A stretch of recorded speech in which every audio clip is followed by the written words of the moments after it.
بقی الغرقد یعنی مدینہ کے اندر مسجد کے بالکل احاطے کے طرف ایک قبرستان ہے جہاں پہ کئی سارے صحابہ اکرام رضوان اللہ عنہم اجمعین کی قبریں ہیں،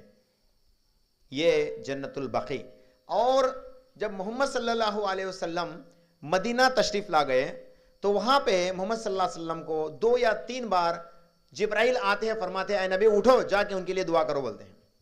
جب نبی صلی اللہ علیہ وسلم مدینہ آئے، یہ فوراً یعنی شروعات کی زندگی کے واقعات تھے، محمد صلی اللہ علیہ وسلم کو کئی مرتبہ جبرائیل علیہ السلام نے رات میں جگایا اور مسجد اب جو ہے جنت البقیع کی طرف یعنی قبرستان کی طرف بھیجا ان کے لیے دعا کرنے کے لیے، اور ان کو جگاتے ہیں اٹھو ہمیں جنت البقیع کو جانا ہے، تو وہ بھی ان کے ساتھ چلتے ہیں جنت البقیع کی طرف۔ فرماتے یا رسول اللہ یہ کیا حکم ہے؟ فرمایا مجھے ابھی ابھی اطلاع ہوئی کہ میں جنت البقیع کے اندر جاؤں اور ان کے لیے دعائیں مغفرت کروں۔ یاد رکھیے گا جنت البقیع کے اندر یعنی اس قبرستان کے لوگوں کے تعلق سے دعا کر دیے، مطلب جتنے بھی مدفون وہاں پہ رہیں گے ان سب کی مغفرت ہوگی انشاءاللہ تعالی۔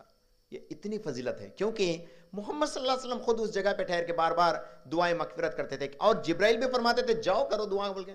اللہ کا حکم تھا جائیے آپ وہاں پہ دعا کیجئے۔ ابو محیبہ رضی اللہ تعالی عنہ سے حدیث روایت ہے مسند احمد کی 12707، جہاں پہ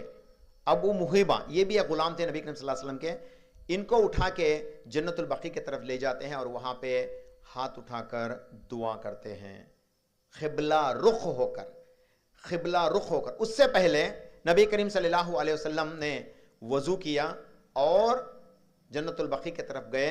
اور ہاتھ اٹھا کر دعا مانگے۔ یہاں پہ 2 باتیں میں آپ کو بتانا چاہوں گا،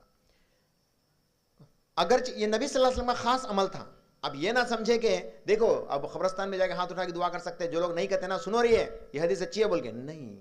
یہ محمد صلی اللہ علیہ وسلم کا خاص عمل تھا، اور وہ بھی کسی قبر کے سامنے رکھ کے نہیں کرے یہ کام۔ جنت البقیع کے ایک دم کنارے میں چلے جاتے ہیں، قبلہ رخ ہوتے ہیں اور دعا کرتے ہیں کہ اے اللہ یہ تمام قبر والوں کی مغفرت فرما بول کے دعا کرتے ہیں۔ یہ عمل ہے، کسی خاص قبر کے پاس جا کے ہاتھ اس طرح سے اٹھا کے کرنا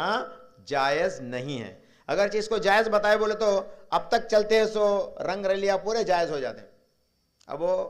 دوسرے قبروں کے پاس جا کے چادر چڑھانا، ہاتھ اٹھا کے دعا کرنا، اور آج تو سجدے بھی کر رہے،